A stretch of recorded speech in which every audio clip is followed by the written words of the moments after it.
Продовжується прямий ефір на телеканалі АТР. Я дякую, що ви залишаєтесь разом із нами і обираєте нас. Мене звати Аліна Блохіна і я рада вітати гостя цієї ефірної години. Це Олександр Хара, дипломат, експерт з питань зовнішньої та безпекової політики. Пане Олександре, доброго дня. Доброго дня. Власне, розпочати хочемо із такого. Поставки летальної зброї США до України можуть розв'язати кровопролиття на Донбасі. Про це заявив прес-секретар президента Росії Дмитро Пєсков. Цитую. Реакція Москви на можливі поставки летальної зброї на Україну до України добре відома. Напевно, це зайвий раз підігріє і без того гарячі голови націоналістів, які прагнуть тільки до того, щоб знову перейти до силового методу врегулювання на Донбасі і абсолютно безперспективного і знову розв'язати кровопролиття. Кінець цитати Пєскова. При цьому він зазначив, що офіційних заяв про дозвіл на такі поставки з боку Вашингтона не бачив. Нагадаю, що раніше видання The Washington Post повідомило, що адміністрація президента США Дональда Трампа схвалила продаж летальної зброї для України, окрім «Джавелін». Про «Джавеліни» поки що не йдеться. Після цього прес-секретар Держдепартаменту Хізер Науерт заявила, що Держдеп схвалив купівлю Україною деяких легких озброєнь і стрілецької зброї у виробників США. Пане Олександре, чи взагалі чекати слід Україні від Сполучених Штатів Америки летальної зброї? Чи вона нам потрібна? Ну, безумовно, вона потрібна, оскільки ми знаходимося де-факто у стані війни з Російською Федерацією. Ми захищаємо свою територію. Є фактично дві частини окуповані нашої країни, і тому, звичайно, нам ця зброя потрібна. І це дуже позитивна річ, що Державний департамент дав ліцензію на купівлю снайперських гвинтівок. Це такий маленький крок, начебто, але з іншого боку це дуже важлива річ, оскільки починаючи з 2014 року Конгрес Сполучених Штатів не один раз приймав законодавчі акти, які передбачають передачу Україні або продаж Україні летальної зброї. І пан Обама, він був доволі, скажімо так, в цьому сенсі занадто обережний, а точніше був нерішучий для того, щоб допомогти Україні захищати свою територіальну цілісність. І, власне, це рішення адміністрації Трампа, воно є дуже позитивним, незважаючи на те, що маленький крок. Вже таку, скажімо, червону лінію перейдено, і далі вже буде легше цього робити. І незважаючи, знаєте, я згадав би східне таке прислів'я, що собака лає, караван йде.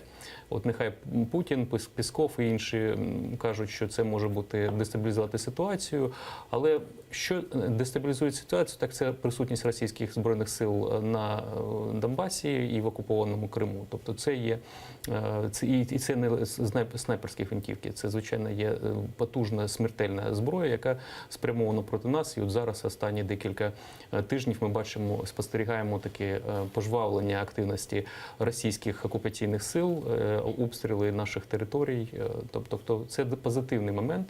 Найголовніше, що потрібно для України, це не лише летальна зброя як така, а враховуючи, що у нас немає союзників формально, це перший момент. Ми не є членами НАТО, тієї організації, яка здатна, по-перше, і захистити, а по-друге, надати відповідну допомогу. То у нас залишається лише те, щоб мати певні такі неформальні домовленості або гарантії того, що нам допоможуть у разі, якщо буде широкомасштабне вторгнення. І, власне, ці славнозвітні «Джавеліни» нам потрібні не лише для того, щоб знищувати російські танки на нашій території, а здебільшого як політичну гарантію того, що Сполучені Штати посилять свою допомогу у разі, якщо Росія вирішить, скажімо так, розширити свою агресію не лише на території Донбасу, там, де зараз вони контролюють, але і більше. Фактично, дійсно, реакція Російської Федерації у цьому контексті, вона досить передбачувана і очікувана. Але все ж таки, якщо Сполучені Штати Америки нададуть допомогу Україні у вигляді летальної зброї, чи не стане це приводом для посилення агресії на сході країни? Ну, ви знаєте, Росії не потрібні були жодні приводи для того, щоб окупувати Грузію у 2008 році. Не було потрібні приводи, щоб окупувати Крим у 2014 році і вести війну і окупувати частину Донецької, Луганської областей. Так що, і ви знаєте, це взагалі традиційно, якщо ви почуєте російських пропагандистів-дипломатів, бо зараз немає дипломатії російської як такої, то вони завжди кажуть про те, що і Радянський Союз, і Росія сучасна, вона завжди захищається. І от вони захищають свої інтереси і свою безпеку, окупувавши Крим, окупувавши Донбас. Вони захищають свої інтереси, бомбардуючи шпиталя в Сирії і таке інше. Тобто, власне, я б цю таку, знаєте, доволі я б сказав би навіть ізуїтську цю логіку і фразеологію не брав би до уваги. Сполучені Штати роблять набагато більше, ніж нас просто підтримують. Я не кажу про економічні підтримку, а от в секторі безпеки. Вони не лише надають нелітальну, скажімо так, обладнання, включаючи ті ж самі радари, які нам потрібні, але найголовніше, вони намагаються допомогти нам створити таку систему, щоб ми могли були здатні самі собою керувати в секторі безпеки і давати відсіч збройному агресорові. І це найголовніше, оскільки агресія Російської Федерації, яку ми спостерігаємо з 2014 року, це не остання в нашій історії, яка буде. І ще будуть конфлікти, і в тому числі з застосуванням зброї, оскільки ані нинішнє керівництво, Путін і його найближче оточення, ані політична еліта взагалі російська, вона не може відмовитися від того, щоб від ідеї контролю над Україною. І тому це може бути або не військові методи, як це було за часів Януковича і попередніх президентів, економічний тиск, і шантаж, енергетичний і фактично такий вплив. Але і зараз ми бачимо, що вони можуть вдатися і до агресії, в тому числі повномасштабної. Тому американці нам допомагають створити сектор безпеки, це не лише Збройні сили, для того, щоб ми були здатні у майбутньому захищатися від такого агресивного сусіда, який, на жаль, нікуди не дінеться. Знаєте, я так зачепилася за одну фразу під час вашої відповіді на перше питання. Ви сказали про те, що в Україні немає союзників реальних. Чому? Ну, по-перше, певне, якщо ми подивимося з початку незалежності, і було об'єктивно на це причини. Була дуже складна комуністична більшості в Верховній Раді, яка проголосувала за незалежність, в тому числі, і пристати до НАТО. Тоді, звичайно, це був найкращий варіант. І Росія була слабка, і вона б нічого не могла зробити. І, звичайно, цієї агресії, цієї окупації не було б. Ми жили б набагато краще і з точки зору економіки і політики. Але це було згаяний час. Потім було президентство Кучми і багатовекторність, коли ми начебто інтегрувалися в європейські структури, але і з іншого ми дуже активно брали участь і в СНД, і в інших інтеграційних процесах Російської Федерації. Тобто ми вагалися. При Януковичі ми отримали такий дуже незграбний і не передбачений ні міжнародним, ні національним законодавством позаблоковий статус. Тобто начебто ми здатні були боронити себе власноруч. І ми побачили, що власне це наше вагання і позаблоковий статус стали тією приманкою, на яку пішла Росія, яка вирішила все ж таки остаточно вирішити українське питання і знову взяти під контроль нашу державу. Тобто це ключові такі речі. І якщо ми не поводили себе відповідним чином, якщо ми втратили довіру, а досі ця довіра не відновлена насправді, оскільки довіра може бути відновлена, коли наші органи влади і Збройні сили, і спецструктури будуть відчищені від тих, хто можуть працювати не на українську державу, не на український народ. Це перший момент. Другий момент, якщо ви подивитеся вимоги НАТО щодо України, до будь-якої країни, вони не військові. Звичайно, що потрібно, щоб люди розмовляли англійською мовою, там іншими мовами, вміли володіти певною зброєю, тактика, це дуже добре. Але найголовніше інше – це демократичні процедури, демократичний контроль над Збройними силами. І корупція, нам постійно про це кажуть, надзвичайно важливий момент. Оскільки корупція – це не лише куплені судді і інше, але корупція – це ключовий зовнішньополітичний інструмент Російської Федерації. Даючи доступ до власного ринку, це труби, металопрокат і інше свого часу і зараз. Або дозволяючи торгувати її ресурсами, контролювати транзит їх ресурсів, тобто газ. Вони створювали і підтримували олігархат. І через олігархат вони впливали на формування Верховної Ради, тобто парламенту, через парламент коригували курс цієї країни. І, власне, поки ми не поборемо це явище і не зменшимо свою залежність від Російської Федерації, поки ми не покажемо, що оці цінності, які були проголошені на Майдані під час Революції Гідності, вони дійсно реалізуються, а не просто є гаслами, то довіру цю відновити на Заході буде неможливо. І неможливо буде встановити такий рівень відносин, який дозволить називати не лише віртуально, так, а з точки зору правових механізмів, тобто правових документів, назвати когось союзниками. Сполучені Штати або Європейський Союз, або окремі європейські країни. Вони нам допомагають, тому що, по-перше, є агресія, агресія, і Росія робить такі речі, які руйнують світовий устрій. І по-друге, тому що інтереси співпадають. Ну, але це не є союзники, які зобов'язані прийти на допомогу. Як, наприклад, Сполучені Штати постійно стверджують і наголошують на тому, що 5-та стаття Вашингтонського договору, тобто договору, про який створив НАТО і регулює його діяльність, буде задіяна у разі, якщо буде напад на одного з членів. Немає різниці, якої маленької країни це відбудеться. Тобто, власне, ми маємо йти в цей бік, але, на жаль, ми ще не там.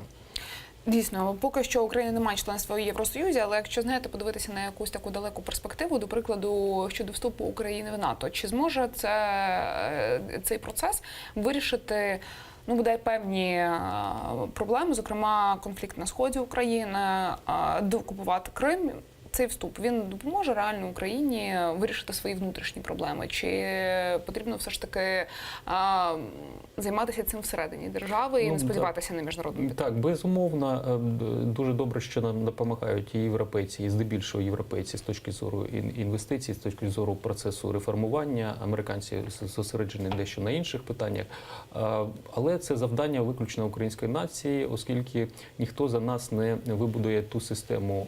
Знаєте, демократії всі різні. Вони, в принципі, однакові, да, реалізуються вони різні. Якщо подивитися на одну з найпотужніших і найстаріших демократій Британію, парламентська система, Вестмінстерська система, то таку побудувати в Україні буде найближчим часом складно. І, звичайно, що у нас є більш такі привабливі моделі, які є і по сусідству, але те ж саме Польща, ну, зараз там певні такі процеси є, за які їх критикують Брюссель і інші країни. Тобто це процес, знаєте, це фактично демократія, це такий собі велосипед, на якому ми маємо балансувати, знаходити компроміси і рухатися в певному напрямі. І, звичайно, що окрім українців ніхто це не зробить. Ми можемо отримувати допомогу. З іншого боку, є певна критика, особливо зараз на ці останні дні перед кінцем цього року, посилилась критика української влади щодо гальмування процесів боротьби з корупцією і реформ як таких, особливо політичних, зокрема виборчої реформи, тобто виборчого законодавства. І це є важливий інструмент, оскільки є влада, яка хоче законсервувати ситуацію в Україні і насолоджуватися тою безвідповідальністю з одного боку, а з іншого боку доступом до ресурсів і корупції як такої. З іншого є українське громадянське суспільство, яке хоче змінити цю ситуацію. І от, власне, наші європейські і американські партнери є прямими партнерами і друзями, я б навіть тут сказав би, і стратегічними партнерами, і союзниками в тому, щоб тиснути на українську владу, щоб вона виконувала ті зобов'язання, які обрала на себе, і ті зобов'язання, точніше, ті вимоги до влади, які були озвучені під час Революції Гідності. Тобто ми самі маємо це зробити, але дуже добре, що є ті, у кого можна повчитися, і хто готовий ділитися не лише досвідом, а грошима і експертизою, як Україну перебудувати. Знаєте, я хочу запитати, взагалі, ось той курс, яким зараз йде сучасна українська дипломатія, наскільки він вірний, чи достатньо докладається зусиль? Тому що ми бачимо великі і маленькі перемоги на міжнародному рівні, останні з яких це ухвалення резолюції на Генасамблеї ООН щодо дотримання прав людини у Криму, але все ж таки 70 країн тоді проголосувало 19 грудня за, а 71, здається, проти, а 26 проти, 76 утрималися. Тобто все одно велика кількість держав не настільки залучена виходить до цього процесу, до цієї боротьби на дипломатичному рівні, наскільки, можливо, цього хотілося. Тобто, чи достатньо докладається зусиль? Ну, ви знаєте, щодо цієї резолюції, ну, по-перше, вона, звичайно, важлива, хоча, з іншого боку, вона не є найголовнішим інструментом деокупації Криму. Вона є потрібною для того, щоб питання окупації і порушень Росією прав людини, а це, знаєте, це не закиди, оскільки Росія взагалі постійно живе в тому стані. Вона пригнічує, тобто влада, путінський режим пригнічує власних громадян. Чому він до окупованого Криму має відноситися інакше? Тим паче, що там є наші громадяни, які намагаються не піддатися цій окупації. Звичайно, що вони становлять загрозу потенційну, і тому будуть витискати і кримських татар, і українців, і етнічних росіян українських громадян, які там живуть, тому що вони не є лояльними, тому що вони є загрозою тому режиму, який там є. І звичайно, що приводу для того, щоб в ООН постійно макати Росію в це, у нас будуть. Тобто треба тримати кримське питання постійно відкритим. Другий момент – це, знаєте, всі злочини мають бути задокументованими. Звичайно, іноді ми пишемо в Фейсбуці або так між собою кажемо, що от буде колись Нюрнберзький процес і за всі злочини путінський режим і, власне, Путін будуть відповідати. Можливо, цього не станеться, буває історія не дуже справедлива, як така. Але з іншого боку, я маю на увазі, не станеться з живим Путіним. Але те, що має бути зроблена і правова, і історична оцінка, і звинувачення, то потрібно. І звичайно, що такі резолюції, вони просто вони фіксують на міжнародному рівні те, що відбувається там. Але з іншого боку, це не є інструментом, головним інструментом вивільнення цих територій і лише маленьким, скажімо так, елементом. Можна казати про перемоги, можна казати про поразки української дипломатії, ну, зокрема, в цьому році. Я б не ставив питання, оскільки дипломатія, як і політика, це процес, а не стан. Тобто не можна сказати, все перемогли. Це зі смертю, якщо ця хімера Російська Федерація зникне в тому вигляді, який вона є. Я маю на увазі той режим або ті розміри, в яких Росія зараз знаходиться. То тоді можна казати про якусь перемогу, що вони не будуть чинити насилля по відношенню до своїх сусідів, України зокрема. Але, на жаль, ми чи навряд це побачимо найближчим часом, і тому маємо дивитися, наскільки ті рішення, які приймаються, ті кроки, які вживає українська дипломатія, вони слугують досягненню миру, до припинення війни і поверненню цих територій. Я б не сказав, що це занадто ефективно, і дуже велика критика є на адресу української дипломатії. Українська дипломатія, не дивлячись, що ми будемо буквально завтра 100-річчя святкувати Української дипломатичної служби, але вона насправді доволі молода і з великими проблемами, які унаслідувані і попередніми, тобто з попередньої країни, з УРСР, оскільки українська дипломатія фактично народилася в лавах Організації Об'єднаних Націй. За радянських часів лише дипломати із МЗС Москви, тобто Російської Федерації або СРСР, як називали, могли очолювати посольства і бути дипломатами в інших країнах, а українські здебільшого працювали в системі Організації Об'єднаних Націй. Потім були певні проблеми. Перехідний період був в 90-х роках, велика кількість пішла з дипломатичної служби. Зараз є молоді, талановиті люди. Тобто, в принципі, є, як і всюди, дипломатія, дипломатична служба є відображенням тих процесів, які є в суспільстві. І тому не можна вимагати від них більше, аніж ми бачимо в інших сферах. Так що я дивився на це об'єктивно. Є перемоги, є і поразки. Найголовніше, дипломатія ефективна тоді, коли вона спирається на прагнення людей, на не лише просто гарно жити, а на цінності і реалізацію цих цінностей. Українському дипломату за кордону набагато краще, коли він каже: дивися, ми боремося з корупцією, і є такі, це погано, що таке явище є, але ми визнаємо його, ми з ними боремося. В економіці ми будуємо і створюємо нові робочі місця і таке інше. Ми, наприклад, захищаємо права етнічних меншин, мовні та інші. І це робить дипломата українського сильнішим. Якщо є претензії, якщо є дійсно об'єктивні факти, коли це не так, то звичайно, що приходиться казати щось таке, що може не викликати довіру, або визнавати, що не все так гаразд в нашому домі. Ви, пане Олександре, зазначили, що це перспектива не короткострокова, але все ж таки, за яких умов ось цей імперський режим, ви також говорили про те, що Росія не може відпустити ідею заволодіння, зокрема, певними територіями України, так?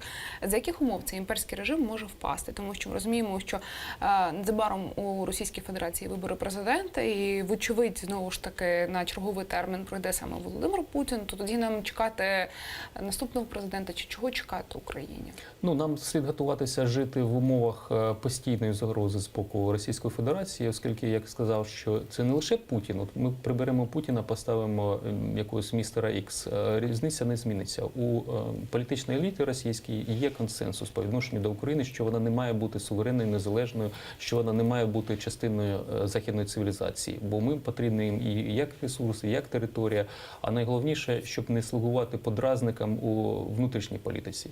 Якщо, і це дійсно так, якщо в Україні буде успішні реформи і ми будемо жити краще, то Путіну буде дуже складно, або його там ті, хто буде за ним, буде складно пояснювати, чому росіяни мають жити в цій багнюці і не, скажімо так, не покращувати своє життя. Це дуже важливі речі. А також фактично Україна, незалежна Україна, або така, скажімо, Україна, яка відірвалася від цих пут російських, вона дає великий удар по цих імперських амбіціях, оскільки що таке Москва без Києва, без всі ці, знаєте, сакральності і інших речей. Вона фактично втрачає великі шмати ідеології, яка будувалася з імперських часів, радянських часів, звичайно, і зараз, оскільки нічого нового вони придумати не могли. Так званий «Руський мір», ми є одним із цільових аудиторій таких, ми мішенью цього руського миру. І тому, звичайно, це значить, підриває будь-яку владу. Власне, ми можемо створити певні умови, найголовніше ставати сильнішими, відкритішими і демократичнішими. Маємо витискувати російське і капітал, в тому числі. На жаль, є 3 сектори, я про це постійно кажу, ми досі залежні і в енергетичній сфері, слава Богу, газ ми купуємо не у росіян, але якщо ми кажемо про тих олігархів російських і контрольованих російськими, які в нас в енергетичній сфері, це критична залежність. Комунікаційна сфера надзвичайно важлива. На жаль, там російський капітал присутній і банківська сфера. Чому капітал, іноземний капітал – це добре, інвестиції – це добре. Але враховуючи, що Росія не є правовою демократичною державою, ринковою економікою, то всі ці ресурси можуть бути використані, вони використовуються панівною верхівкою для того, щоб впливати на інші країни. Ви знаєте, що фактично Балкани,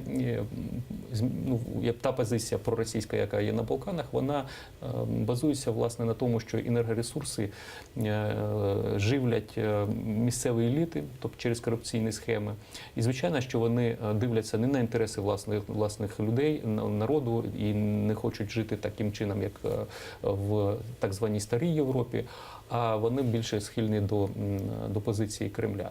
І, власне, вичавленням Росії з України, більшою демократизацією ми станемо сильнішими. Якщо ми станемо сильнішими, то тоді і буде менше приводів для агресії. Росія завжди нападає там, де бачить слабину. Якщо ми не відповідаємо ударом на удар, то вона розуміє, що треба тиснути далі. І це було завжди так. І була сучасна Росія, це і був Радянський Союз, особливо якщо подивитися історію Холодної війни, що відбувалося в розділеному Берліні. І, власне, чим сильніше потрібно більш жорстко відповідати?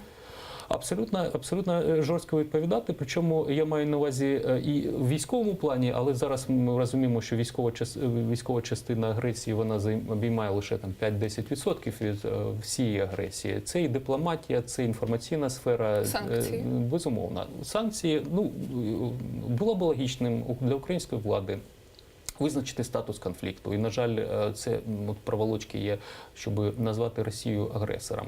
Назвати окуповані території Донецької і Луганської областей тимчасово окупованим, як це було зроблено правильно абсолютно з Кримом. Наступне – розірвати дипломатичні відносини, оскільки нема сенсу в дипломати – це ті люди, які працюють на покращення взаємин, на те, щоб були партнерські відносини, вигода була обом сторонам. Якщо йде війна, то дипломатія має працювати виключно для того, щоб, перше, створювати союзників або входити в такі відносини, по-друге, перешкоджати цьому або будь-яким зовнішньополітичним ініціативам ворога. По-третє, це допомагати армії мати все те, що потрібно для того, щоб вбивати ворога і захищати себе. І теж важливо, важливо забезпечувати країну ресурсами необхідними для того, щоб боронити країну, і для того, щоб розвивати власну економіку, оскільки війна не буває на рівному місці, потрібна економіка, потрібні гроші, потрібні технології. Тобто це ключове завдання дипломатії. Якщо дипломатія продовжує певні процеси, входить в певні перемовини, які не ведуть ні до чого, я маю на увазі той же самий так званий Мінський процес, то це є просто-напросто відволіканням і уваги, і створення такої певної хибної картинки, що щось може покращитися. Не може покращитися, оскільки Мінський процес і перемовини Росія і ті ж самих миротворців використовує виключно як зброю проти України, а не як вирішення конфлікту. От якраз хотілося б запитати щодо мінського формату, тому що напередодні відбулися останні у 2017 році перемовини тристоронньої контактної групи. Знову ж таки домовилися про перемир'я, зобов'язання зі звільнення утримуваних осіб до різдвяних і новорічних свят у відповідності із домовленостями. Власне, представники України у мінських перемовинах якраз говорили про те, що до Нового року, до новорічних свят, скажімо так, має відбутися великий обмін заручниками. Але бачимо, що цього поки що не відбувається. І, власне, сама пані Ірина Геращенко напередодні говорила про те, що є певна затримка. Наскільки ефективний наразі є Мінськ? Чи потрібно змінювати цей формат, можливо, на якийсь інший? Ну і той самий нормандський формат. Чи не вичерпали себе ось ці два майданчики для того, щоб Україна досягала своїх цілей, зокрема звільнення заручників? Ну, ви знаєте, це ж заручники на те вони є заручники, що їми торгують. І, власне, ми розуміємо, що оскільки для російського мислення люди не є цінністю, ми пам'ятаємо відомий такий вислів, що баби нарожають, і за великим рахунком це є фішки для того, щоб торгувати, для того, щоб тиснути на Україну. Бо враховуючи те, що російське суспільство проковтнуло війну, і ми знаємо, це не поодинокий випадок, коли затикають рот якимись подачками сім'ям загиблих в Україні, цих найманців або кадрових військових. І тобто для них не є проблема тиску суспільства на владу. В Україні ця проблема є, оскільки до нашого президента є і законні, і легітимні вимоги для того, щоб звільняти цих наших громадян. І тому росіяни це чітко розуміють і використовують, власне, для того, щоб дестабілізувати політичну ситуацію і тиснути на президента, на українську владу. І тому тут немає гуманітарного аспекту з російської сторони. Їм не потрібно витягувати цих людей, тим паче, що дехто з них воліє залишитися в Україні, розуміючи, що в Росії вони матимуть інший статус або матимуть проблеми. Бо нікому не потрібно. Да, абсолютно. Тобто це є розходний матеріал. Якщо, між іншим, дуже цікаві цифри, буквально Путін вкотре виводив війська з Сирії, і офіційно там десь 45 осіб військовослужбовців загинуло російських в Сирії. Хоча цифри лише за серпень цього року порядка 130 російських громадян загинули, і це підтверджено даними російського посольства в Сирії. Але вони кажуть, це не військові. Тобто це є найманцями приватних компаній військових, які в інтересах Кремля, за гроші Кремля воюють, але вони загинули, вони не є, скажімо так, проблемою Кремля. Це просто якісь там трактористи і шахтарі. Да? Тобто, власне, це ключовий момент. Щодо Мінського, ви знаєте, формат не має значення, чи це ми будемо сидіти безпосередньо з росіянами, чи це французи будуть і німці, чи ми притягнемо американців. Питання абсолютно не в іншому. Питання, власне, про що ми домовляємося. Бо мінські домовленості дають хибне враження громадянської війни. Там нема Криму, оскільки це ключове питання, і не можна дозволити нашій владі розірвати ці два питання. Війна почалася в Криму, і вона не закінчиться, коли росіяни виведуть свої танки з Донбасу. Вона закінчиться виключно, коли припиниться агресія і будуть звільнені всі території. Мінськ про це не каже. Він каже, дає хибне враження, що є громадянська війна і з певною ролью Російської Федерації. І Росія постійно підкреслює, ви маєте розмовляти з власними громадянами. І нам підсовують оцю свиню у вигляді Захарченка, зараз не Плотницький, ще не пригадую прізвища іншої цієї маріонетки, яка там зараз об'являє. Бо ми розуміємо, що вони не є суб'єктними.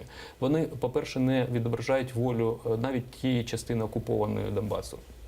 І з ними не можна вступати в перемовини, оскільки є агресором є Росія, і це є просто маріонетками. Немає жодних там першого, другого армійських корпусів, так званих ЛНР, ДНР. Це є окупаційні війська Російської Федерації. Вони фінансуються, створені, озброюються, керуються і воюють виключно в інтересах Російської Федерації, а не цих територій. І, власне, лише коли ми подолаємо ці обмеження, в яких ми опинилися, коли були підписані знову ж таки нелегітимним чином, оскільки колишній президент Кучма не мав повноваження на такі зобов'язання, включаючи зміни до Конституції.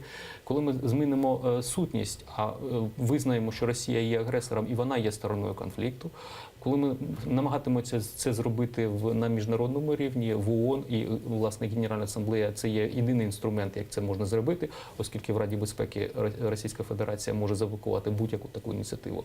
Лише тоді, коли ми покажемо, що це є двосторонній конфлікт, міждержавний конфлікт, і Росія є стороною конфлікту, і тоді ми будемо вже казати про умови припинення вогню і підписання мирного договору. Звичайно, що ми маємо вимагати повернення всіх територій, включаючи Кримом, і немає різниці, це буде через рік, 5 чи 10 чи навіть 50 років. Поки цей процес не буде пройдено, то не буде завершення війни. Другий надзвичайно важливий внутрішній момент – це фіксація в правовому полі, що відбувається. Оскільки зараз це АТО, не АТО, воно, ну ви знаєте, демократична країна не може використовувати збройні сили у мирний час. І, власне, наша влада намагається деформувати українське законодавство так, щоб можна було це робити. І, власне, з точки зору міжнародного права, особливо гуманітарних організацій, це є злочином. Тобто наші військові герої, які зараз на передовій, вони фактично можуть трактуватися як злочинці. Давайте згадаємо Колмогорова, нашого прикордонника, який, якщо це мирний час, то так, він злочинець, він вбив невинну людину, оскільки не було воєнного положення, не було блокпоста, там не було щось іншого. Якщо це ми розуміємо, що ми у стані війни, а ми знаходимося у стані війни не коли перший постріл прозвучав, а власне, коли перші наші збройні сили були оточені в Криму російськими так званими зеленими чоловічками, тобто то відлік збройної агресії. І все з цього точки зору він є військовослужбовцем, який виконував наказ. Так, стався прикрий інцидент, цивільна невинна особа загинула, але він виконував той наказ і ті, власне, обов'язки, які від нього вимагають устав, статут. І, власне, тому потрібно повернути Україну знов в правове поле того, що відбувається насправді. Не АТО, а збройна агресія Російської Федерації. Так от якраз у тому то й справа, що, зокрема, якщо ми згадуємо пана Колмогорова, то судять військових цивільні суди і за цивільним законодавством, не за, скажімо, правилами військового часу. Воєнний стан. Чи потрібно було його вводити? Якщо так, то коли? Чи все ж таки той конфлікт, який є на сході України, може продовжуватися у такому форматі, в якому він є де-юре? Ні, не може, оскільки він просто вилазять у ці нерівності. Українське законодавство було виписано доволі гарно ще до війни. Нам кажуть про гібридну війну, я кажу, що гібридної війни немає, є гібридне мислення. Якщо подивитися 92-го року закон України про аборт, де виписано, що збройною агресією є навіть закидання на територію України злочинних угрупувань. Тобто всі ці зелені чоловічки і інше, воно все було передбачено цим законодавством. І, відповідно, має бути і правова фіксація, і відповідні доручення Збройним силам боронити. Це найголовніша річ. Тобто у нас все було створено. У нас були певні недоліки, і зараз вони ще не подолані. Наприклад, має бути ставка Верховного Головнокомандуюча, але якщо це не війна, то навіщо її створювати і брати на себе відповідальність? Взагалі, навіщо потрібно переведення у цей правовий стан? Для того, щоб мобілізувати і всю економіку з одного боку, і всі наявні ресурси для того, щоб відбивати збройну агресію. Це перший момент. По-друге, з одного боку обмежуються певні громадянські політичні права громадян України, але з іншого боку є і захист цих прав з боку держави, оскільки, ну, починаючи від майна людей, які там страждають від цієї агресії, і закінчуючи того, які у них повноваження, яка відповідальність перед державою. Тобто, поки ми не повернемося в правове поле знов, будуть проблеми не у Верховного Головнокомандуюча, який таким не є по факту, а у тих, хто доблесно захищає нашу державу, і вони просто є з точки зору цієї логіки, вони поступають неправомірно. Тобто треба змінювати цей стан. Треба мобілізувати українське суспільство. На жаль, ну це добре дуже, що є, і всім раджу подивитися фільм «Кіборги». Надзвичайно розумна там пропорція і такої, сказати, патетики, вона її дуже мало була. І справжнього героїзму, і все. Людяності. Так, абсолютно. Тобто фільм абсолютно вартий того, щоб його не один раз подивитися і рекомендувати іншим. Тобто це елемент, що бракує Україні, що питання війни має бути постійно в ефірі. Українські громадяни не мають плутатися, і вони мають розуміти, хто є агресором, чому це відбулося. Не тому, що був якийсь там Майдан або там утискали російську мову. Це все є пропагандою. Власне, російська агресивна політика, яка почалася в сучасній історії за останній час, це агресія проти Грузії. Україна – це логічний крок, і ніякий Майдан цього не спричинив. Просто-напросто Майдан хотів міняти дещо інше, то як ми живемо, а російські агресивні плани, вони були і до цього. І вони залишатимуться і надалі. І, власне, ми постійно маємо про це казати нашим співгромадянам і мобілізувати їх. Бо війна ведеться за уми і за серця. І для того, щоб її правильно вести, потрібно застосовувати правильні механізми.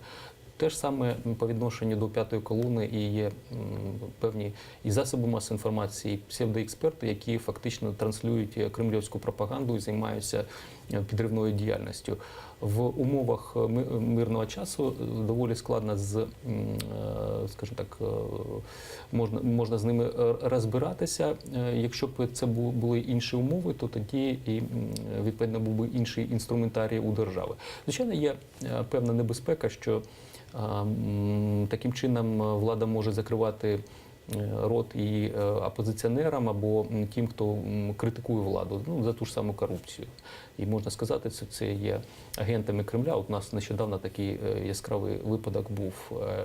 Але з іншого боку, я думаю, що громадянське суспільство України вже доволі зріле і розвинуте для того, щоб не дозволяти це зробити і монополізувати, скажімо так, засоби масової інформації лише одній політичній силі або одній людині.